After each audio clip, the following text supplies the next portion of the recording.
sometimes we should pray and we can feel that conscience and the Spirit just touches us and say we ought to do this and we don't do it. So we're going to be judged by our conscience. Let's go for a few more scriptures on the book of conscience.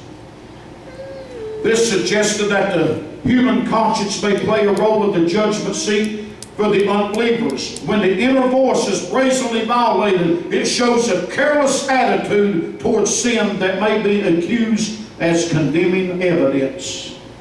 In Romans chapter 2, verse 15 and 16. This could be condemning evidence on this book of conscience, not obeying. That's why Paul said in Galatians 5, 16, 17, this I say, walk in the Spirit, and will not fulfill the lust of this flesh, for the flesh lusts against the Spirit, and the Spirit against the flesh, and these are contrary one to another. So we see the book of conscience. You ever heard those songs? Someone's come out with many years ago, let your conscience be your guide. So you know, we have a conscience. We know to walk in the Spirit. We know to be obedient. Not let sin come brazenly to violate ourselves, the inner man. Let us not quench the Spirit and fulfill that lust of the flesh. Here, the sixth and final book is the book of life. The Bible speaks of the book of life several times. I'll say scriptures a little slowly if you want to write them down.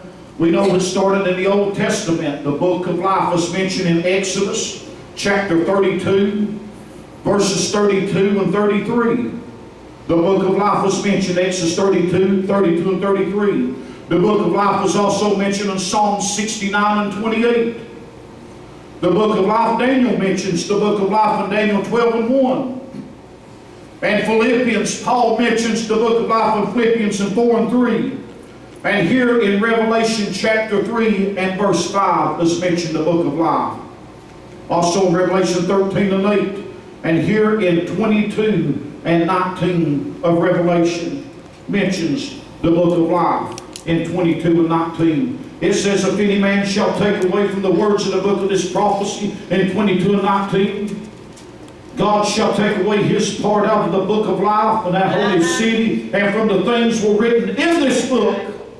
So we see the books of life is mentioned in the last and sixth book.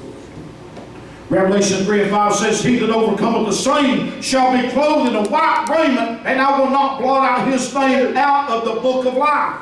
Praise the Lord. In Revelation 3 and 5. Jesus said, I will confess his name before my Father, before his angels. When a person dies, if his name is not written in that book of life, that person being judged must not be consigned to the lake of fire. He must be consigned to the lake of fire. The rejection